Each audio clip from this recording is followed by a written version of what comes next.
আল্লাহর নবী বলেন, এই দুনিয়ার কোন মজলিসে অথবা ঘরের মধ্যে অথবা মাহফিলের মধ্যে যখন আল্লাহর কোন বান্দারা একত্রিত হয়ে যায়, কোরআনের আলোচনা শুনে হাদিসের পর্যালোচনা হয়, ওই মজলিসটার মধ্যে আল্লাহর সকিনা অবতীর্ণ করা হয়। ওই মজলিসটাকে আল্লাহর ফেরেশতারা বেষ্টনী করে রাখেন, রহমত বৃষ্টির মতো বর্ষিত হতে থাকে। বলেন সুবহানাল্লাহ। এই মজলিসে সকলে আসতে পারে না। আল্লাহর নবী বলেন, মান ইউরিদিল্লাহু বিহি খায়রান ইউফাক্কিহু ফিদ্দীন। আল্লাহ রাব্বুল আলামিন যার ভালো চান, কল্যাণ চান, দুনিয়াতে সুখ শান্তি সমৃদ্ধি আখিরাতে মুক্তি দিতে চান, তাদেরকে আল্লাহ রাব্বুল আলামিন দ্বীনের সঠিক বুঝ দান করেন, দ্বীনের এই মাহফিলে আসার, কথা বলার, শোনার তৌফিক দান করেন। বলেন সুবহানাল্লাহ। এই জন্য আমাকে আপনাকে দুনিয়ার সমস্ত কাজ থেকে ফারেক করে যে রব্বুল আলামিন এখানে নিয়ে আসলেন গুনাহ মাফের মজলিস, এই মজলিসে যারা আসবে, আজকে এই মাহফিলে যারা আসবে, বসবে, কথা শুনবে, আল্লাহ রাব্বুল আলামিন তার নবীর ভাষায় বলেন, এই মজলিস যখন শেষ হয়ে যাবে বলা হবে, কুমু মাগফুরাল লাকুম ওয়া ক্বাদ বুদ্দিলাস সাইয়্যাতিকুমুল হাসানাত। যাও, আজকের মাহফিলের বক্তা, শ্রোতা, ছোট বড় যারা আসছিল, তোমাদের গুনাহ মাফ করে দেওয়া হয়েছে। শুধু তাই নয়, তোমাদের গুনাহগুলো নেকি দ্বারা পরিবর্তন করে দেওয়া হয়েছে। এই জন্য যে আল্লাহ তাআলা এত দামি মজলিসে আমাদেরকে নিয়ে আসলেন, শুকরিয়া আদায় করবো কার?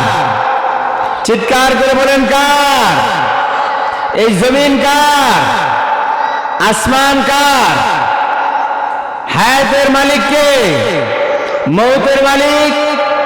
এই জন্য শুকরিয়া আদায় করবো কার? আল্লাহ। আল্লাহ রাব্বুল আলামিন বলেন, লাইন শাকারতুম লাযীদান্নাকুম ওয়া লাইন কাফারতুম ইন্না আযাবী লাশাদীদ। ও দুনিয়ার বান্দা বান্দিরা, আল্লাহর নিয়ামত পায়া, আল্লাহর মন খায়া, আল্লাহর আকাশের নিচে জমিনের উপরে থাইকা যদি তোমরা আল্লাহর নিয়ামতের কৃতজ্ঞতা আদায় করতে পারো, নিয়ামতের শুকরিয়া আদায় করতে পারো, আল্লাহ রাব্বুল আলামিন তোমাদেরকে আরো বেশি বেশি নেক আমলের তৌফিক দান করে দিবেন। আর যদি না শুকরি করো, নিমক হারামি করো, আল্লাহ রাব্বুল আলামিন নেক আমল থেকে বঞ্চিত করে শক্ত আযাবের ব্যবস্থা করেন। বলেন নাউযুবিল্লাহ। এজন্য আজকে আমরা যারা এখানে আসছি, আমরা যে আল্লাহ তৌফিক দিলেন, সেই আল্লাহর উপরে আমরা খুশি না বেজার? সকলেই খুশি। যদি আমরা খুশি হতে পারি, এই মাহফিলে আসার কারণে যদি আমরা খুশি হতে পারি, আল্লাহর নবী বলেন, ইমানের একটা আলামত আছে, ইমানের একটা থার্মোমিটার আছে। আল্লাহর নবী বলেন, ইদা সাররাতকা হাসানাতুকা ওয়া সাআতকা সাইয়্যাতুক ফাআনতা মুমিন। দুনিয়ায় যদি কোনো নেক আমল করার পরে, যদি কোনো ভালো কাজ করার পরে, যদি কল্যাণমূলক কোনো কাজ করার পরে তোমাদের ভালো লাগে, আর নাফরমানি করার পরে, আল্লাহর অবাধ্যতা করার পরে, গুনাহের কাজ করার পরে, মানুষকে কষ্ট দেওয়ার পরে যদি তোমার খারাপ লাগে, তোমার মাঝে ঈমান আছে না না আছে, এটাই তার আলামত। ভালো কাজ যদি ভালো লাগে, খারাপ কাজ যদি খারাপ লাগে, এটাই হলো ঈমানের আলামত। আল্লাহর নবী বলেন, ইদা সাররাতকা হাসানাতুকা ওয়া সাআতকা সাইয়্যাতুক ফাআনতা মুমিন। ভালো কাজ করার পরে যদি মনটা ভালো লাগে, কল্যাণমূলক কাজ করার পরে যদি মনটা ভালো লাগে, মানুষের উপকার করার পরে যদি তোমার মন ভালো লাগে, আল্লাহর নবী বলে, তুমি এই ভালো লাগাটাই তোমার ঈমানের আলামত। আর মানুষকে কষ্ট দেওয়ার পরে, নাফরমানি করার পরে, গুনাহের কাজ করার পরে যদি তোমার মনটা খারাপ লাগে, মনের মধ্যে ধাক্কা লাগে, আল্লাহর নবী বলে, এটাই হলো ঈমানের আলামত। ভালো কাজ করার পরে মনে ভালো লাগা, গুনাহের কাজ করার পরে মনে খারাপ লাগা, ধাক্কা লাগা, এটাই আমি আর আপনি ঈমানদার নাকি বেঈমান, এটাই প্রমাণ করে। এজন্য এই মাহফিলে যে আমরা আসছি, এজন্য আমরা খুশি না বেজার? আমাদের ভালো লাগতেছে না খারাপ? ভালো লাগতেছে। এজন্য শুকরিয়া আদায় করতে হবে আল্লাহ। শুকরিয়া যদি আমরা আদায় করি তাহলে আমাদের লাভ, আর না আদায় করলে আমরা ক্ষতিগ্রস্ত হব, আল্লাহর কিছুই হবে না। ইন আহসানতা, যদি আমরা অল্প সামান্যতম কোনো ভালো কাজ করি তাহলে এর বিনিময় আল্লাহ তাআলা আমাদেরকে দিবেন, আর যদি খারাপ কাজ করি এর পাপের শাস্তি আল্লাহ তাআলা আমাদেরকে দিবেন। এজন্য আল্লাহর কাছে শুকরিয়া আদায় করা। আল্লাহর কয়টা নিয়ামত আমরা শুকরিয়া আদায় করব? আল্লাহ রাব্বুল আলামিন বলেন, ওয়া ইন তাউদ্দু নিয়ামাতাল্লাহি লা তুহসুহা। ও দুনিয়ার বান্দা বান্দীরা, এই বিজ্ঞানের যুগে, সায়েন্সের যুগে আমি আল্লাহ তোমাদেরকে কতটা নিয়ামত দিয়েছি, যদি তোমরা গণনা করতে চাও, সমস্ত যন্ত্র দিয়া, সমস্ত আবিষ্কার দিয়ে যদি তোমরা গণনা করতে চাও, আল্লাহ রাব্বুল আলামিন বলেন তোমরা গণনা করে আমার নিয়ামত শেষ করতে পারবে না। ওয়া ইন তাউদ্দু নিয়ামাতাল্লাহি লা তুহসুহা। আল্লাহর কালাম, আল্লাহর কালেমা লিখেও শেষ করা যাবে না। আল্লাহ তাআলা বলেন, ওয়ালাউ আন্নামা ফিল আরদি মিন শাজারাতিন আকলাম ওয়াল বাহরু ইয়ামুদ্দুহু মিন বাদিহি সাবাতু আবহুরিম মা নাফিদাত কালিমাতুল্লাহ। এই পৃথিবীর সমস্ত গাছপালা কাটিয়া ছাটিয়া যদি কলম বানানো হয়, আর খাল বিল নদী নালা সাগর মহাসাগর সব পানিগুলাকে যদি কালি বানানো হয়, জিন আর ইনসান যদি লিখতে থাকে, আল্লাহ রাব্বুল আলামিন বলেন মা নাফিদাত কালিমাতুল্লাহ, আল্লাহর কালিমা লিখে শেষ করা যাবে না। আল্লাহ তাআলা বলেন, আলাম নাজআল লাহু আইনাইন ওয়া লিসানান ওয়া শাফাতাইন। আমি আল্লাহ তাআলা এই পৃথিবী দেখার জন্য কি তোমাদেরকে দুইটা চক্ষু দেই নাই? কথা বলার জন্য, কোরআন পড়ার জন্য, হক কথা বলার জন্য একটা জিহ্বা, দুইটা ঠোঁট আমি আল্লাহ তাআলা কি তোমাদেরকে দেই নাই? আল্লাহ রাব্বুল আলামিন বলেন, ফাবিআইয়ি আলা'i রাব্বিকুমা তুকাযযিবান। ও জিন আর ইনসান, তোমরা আমার কোন কোন নিয়ামত অস্বীকার করবে? আমরা আল্লাহর নিয়ামত অস্বীকার করতে পারবো? এজন্য নিয়ামতের শুকরিয়া হলো মাথার চুল থেকে নিয়ে পায়ের পাতা পর্যন্ত 24 ঘন্টা জিন্দেগি রব চাহি বন্দেগি। আল্লাহর কখন কি আদেশ রাসূল আকরাম সাল্লাল্লাহু আলাইহি ওয়াসাল্লামের পদ্ধতি অনুযায়ী বাস্তবায়ন করা, এটাই হলো নিয়ামতের প্রকৃত শুকরিয়া আদায়ের মাধ্যম। আল্লাহ রাব্বুল আলামিন আমাকে আপনাকে প্রকৃতপক্ষে শুকরগুজার বান্দা হওয়ার তৌফিক দান করুন। সকলেই বলেন আমিন। যাই হোক, আজকের এই মাহফিল উত্তর গড়বাড়ি দারুল কোরআন নুরানিয়া হাফিজিয়া মাদ্রাসার উদ্যোগে, এই কওমি মাদ্রাসা আজকে আমাদের এই পৃথিবীতে এই কওমি মাদ্রাসা, এগুলা হলো জাতীয় মাদ্রাসা। কওম মানে জাতি, কওমি মাদ্রাসা মানে জাতীয় মাদ্রাসা, মানে দরকারি মাদ্রাসা। আজকে আমাদের দেশে কওমি মাদ্রাসা আছে বলেই মুসলমানদের ঈমান আর আমল ঠিক আছে। কথা ঠিক না বেঠিক? এই কওমি মাদ্রাসা দেশের জনগণের কওমের সাহায্যে চলে, আর কওম জাতি এই কওমি মাদ্রাসার দোয়ার বরকতে, কওমি মাদ্রাসার আলেম ওলামাদের অক্লান্ত পরিশ্রম এই কওম আর জাতির ঈমান আর আমলের আকীদার বিশ্বাসের অতন্ত্র প্রহরীর মতো কাজ করে যাচ্ছে। এই জাতির ঈমান আর আমল হেফাজতের দায়িত্ব পালন করতেছে কওম আর এই উম্মাহ উলামা একরাম দুইজনের সহযোগিতায় এই মাদ্রাসাগুলো চলে।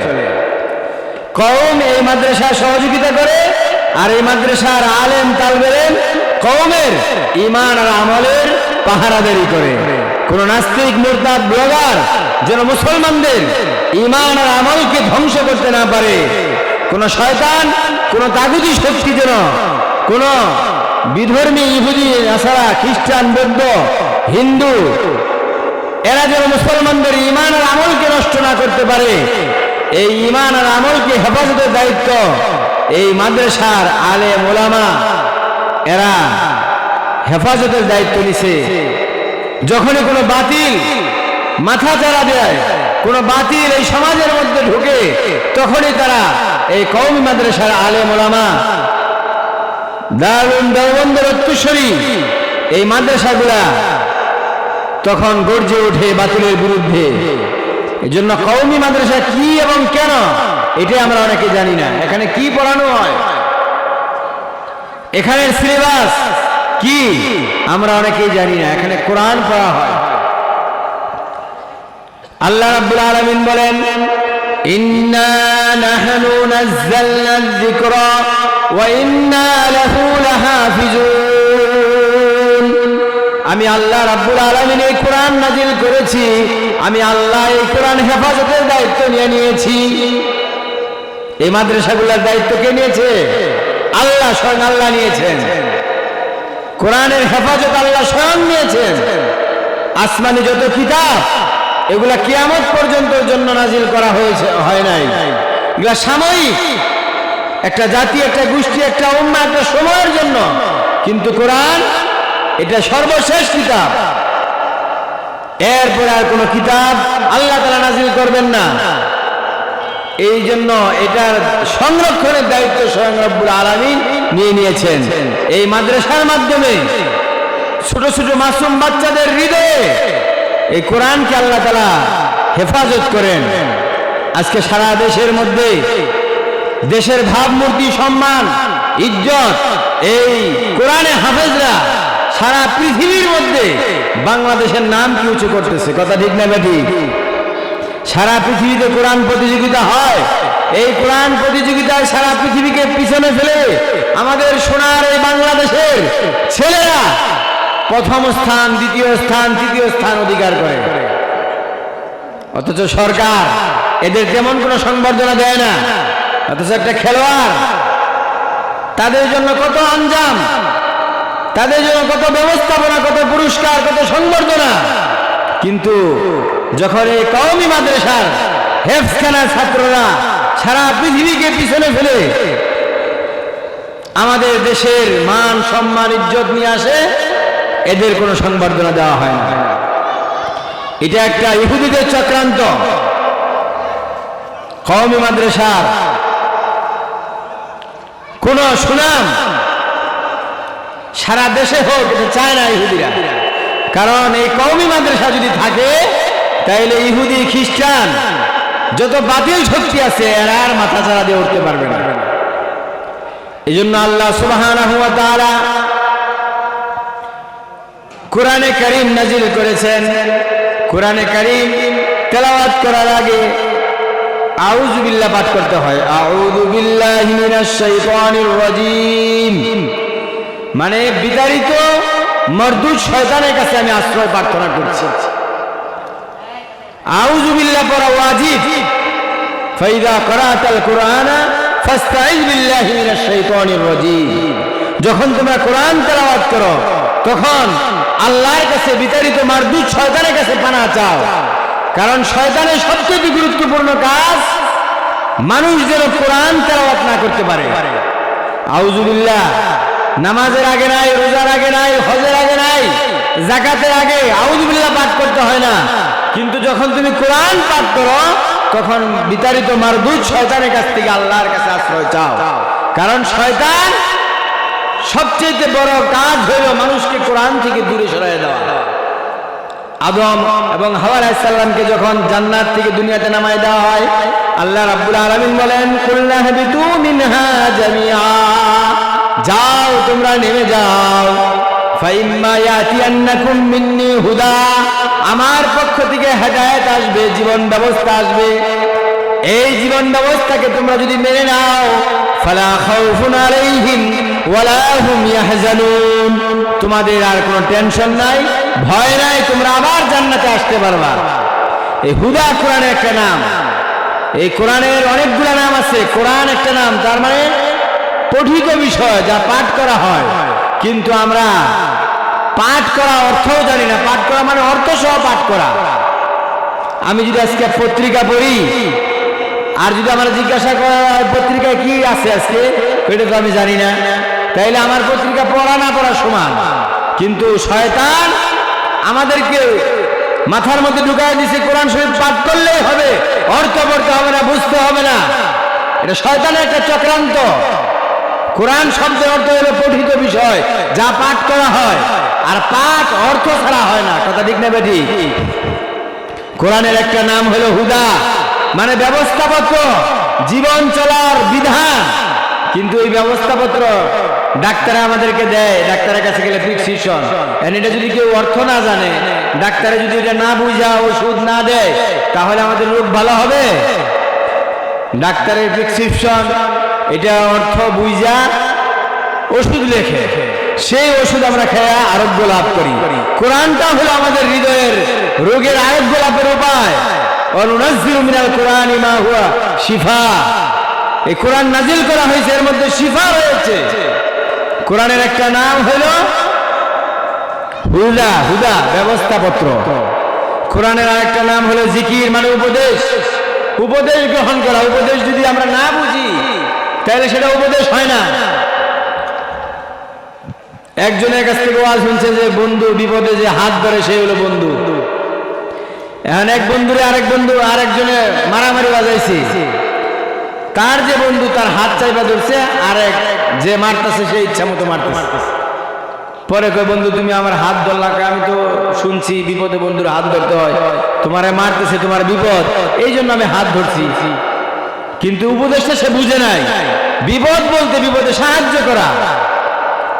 ঠিক কোরআনের একটা নাম হলো জিকির, যার অর্থ হলো উপদেশ। উপদেশ বুঝা দরকার। কোরআনের একটা নাম হলো বাইয়িনাত, কষ্টি পাথর। কোরআনের একটা নাম হলো আলো। আলো যদি আমি লাইট, এই লাইট যদি ব্যাগে ছুঁয়ে দেয়, অন্ধকার দূর হবে না, অন্ধকার দেখা যাবে না। লাইট ব্যবহার করতে হবে, ঠিক সুইচ টিপতে হবে। ঠিক কোরআন মানুষের জন্য হেদায়েত, হুদাল লিন্নাস। কোরআন হলো মানুষের জন্য পথ নির্দেশ, হেদায়েত। যদি আমরা অর্থ না জানি, অর্থ না বুঝি, তাহলে আমাদেরকে পথ দেখাবে কিভাবে? এজন্যই শয়তানের এক নাম্বার কাজ হলো মানুষ যেন কোরআনের অর্থ না পড়তে পারে, কোরআন না পড়তে পারে, এই জন্য ধোঁকা দেওয়া। এই জন্য আল্লাহ তাআলা বলেন ফাইদা করাতাল কুরআনা ফাস্তাইজ বিল্লাহি মিনাশ শাইতানির রাজিম। যখন তুমি কোরআন তেলাওয়াত করো, তখন বিতাড়িত মারদুদ শয়তানের কাছ থেকে আশ্রয় প্রার্থনা করো। এজন্য কোরআন এটা মানুষের জন্য হেদায়েত, বিশ্ব মানবতার জন্য এটা পথ নির্দেশ। এই কোরআনের মধ্যে কোনো ভুল নাই, ভুল হওয়ার কোনো সন্দেহ নাই, সন্দেহের কোনো অবকাশ নাই। এই কোরআন এই কওমি মাদ্রাসায় শিক্ষা দেওয়া হয়। যতদিন এই কওমি মাদ্রাসা ঠিক থাকবে, ততদিন কোরআন থাকবে। যতদিন কোরআন থাকবে, আলেম ওলামা থাকবে। এই জন্য কওমি মাদ্রাসা হলো জাতীয় মাদ্রাসা। এই মাদ্রাসা কোরআন পাঠ করানো হয়, কোরআন শিক্ষা দেওয়া হয়, এর অর্থ ব্যাখ্যা বিশ্লেষণ তাফসীর শিক্ষা দেওয়া হয়। এই কওমি মাদ্রাসাকে আমাকে আপনাকে মোহাব্বত করতে হবে, ভালোবাসতে হবে। কারণ এই মাদ্রাসার অবদান আমাদের আছে। শুধু আমাদের কাছ থেকে মাদ্রাসা নেয় না, আমরা টাকা পয়সা দিয়ে সাহায্য করি, আর তারা আমাদের ঈমান আর আমলের হেফাজত করে। দুনিয়ায় আমরা কিছু অর্থ করি দিয়ে সাহায্য করি, তারা আমাদের দুনিয়া এবং আখিরাতের ঈমান আর আমলের হেফাজত করে। তাদের অবদান অস্বীকার করার মতো নয়। এজন্য আমরা এই কওমি মাদ্রাসাকে মহব্বত করব, ভালোবাসবো, টাকা দিয়া, পয়সা দিয়া, মেধা দিয়া, ছাত্র দিয়া, তালিবে ইলম দিয়া। কারণ আল্লাহর নবী বলেন মান কারাল কুরআন ফাস্তাজহারাহু ফাহাল্লা হালালাহু ওয়া হাররামা হারামাহু আদখালাহুল্লাহুল জান্নাহ ওয়া শাফাহু ফি আশরাতিন মিন আহলি বাইতিহি কুল্লুহুম ক্বাদ ওয়াজারাত লাহুন নার আও কামা ক্বালা আলাইহিস সালাতু ওয়াস সালাম। যে ব্যক্তি কোরআন পড়বে, এই কোরআনের হালালকে হালাল মনে করবে, হারামকে হারাম মনে করবে, আল্লাহ রাব্বুল আলামিন তাকে জান্নাতে প্রবেশ করাইবেন। এমন 10 জন মানুষকে জান্নাতে সুপারিশ করে নেওয়ার অনুমতি পাবে যাদের প্রত্যেকের জন্য জাহান্নাম অবধারিত। অন্য হাদিসের মধ্যে আল্লাহ নবী বলেন, মান জালাহু আমামাহু কাদাহু ইলাল জান্নাহ, যারা এই কোরআনকে পড়বে, বুঝবে, কোরআনের বিধান অনুযায়ী চলবে, কোরআনকে সামনে রাখবে, এই কোরআন তাকে জান্নাতে নিয়ে যাবে। ওয়ামান জালাহু খালফা যাহরিহি সাকাতাহু মিনান নার, যারা এই কোরআন থেকে দূরে থাকবে, এই মাদ্রাসার সাহায্য সহযোগিতা থেকে দূরে থাকবে, কোরআন পড়বে না, বুঝবে না, কোরআনের বিধান অনুযায়ী চলবে না, কেমন যেন কোরআনকে পিছনে রাখলো, আল্লাহর নবী বলেন এই কোরআন তাদেরকে জাহান্নামে নিয়ে যাবে। আল কোরআনু হুজ্জাতুল লাকা আও আলাইকা, এই কোরআন আমার আর আপনার পক্ষে সাক্ষী দিয়া জান্নাতে নিয়ে যাবে, অথবা আমার আর আপনার বিপক্ষে সাক্ষী দিয়া জাহান্নামে নিয়ে যাবে। এই কোরআন যদি আমরা না পড়ি, কোরআনের প্রতিষ্ঠান না করি, কোরআনের প্রতিষ্ঠানের খেদমত না করি, আল্লাহর নবী আল্লাহর কাছে মামলা দায়ের করবেন। وقال الرسول يا ربي إن قوم اتخذوا هذا القرآن مهجورا, আল্লাহর নবী বলবেন, হে আল্লাহ, আমার এই দাঁত ভাঙা দিন, আমার এই কওম এই কিতাবকে তারা ছেড়ে দিয়েছে, আমার এই কওম আমার এই কিতাব, তোমার এই কিতাবকে তারা ছেড়ে দিয়েছে। আল্লাহর নবী যখন মামলা দায়ের করবেন, ওই মামলার হাত থেকে বাঁচতে হলে আমাকে আপনাকে কোরআন পড়তে হবে অর্থ সহ, কোরআন বুঝতে হবে, কোরআনের বিধান অনুযায়ী চলতে হবে। কোরআনের বিধান যারা এই রাষ্ট্রে কায়েম করতে চায় তাদেরকে সাহায্য সহযোগিতা করতে হবে। এই কোরআন অনুযায়ী জীবন যদি আমি পরিচালনা করি, এই পৃথিবীর মধ্যে ইনসাফ প্রতিষ্ঠিত হবে, প্রত্যেকে প্রত্যেকের ন্যায্য দাবি অনুযায়ী সে চলবে, প্রত্যেকে প্রত্যেকের হাত অনুযায়ী সে চলবে। কোরআন অনুযায়ী যদি আমরা চলি, আর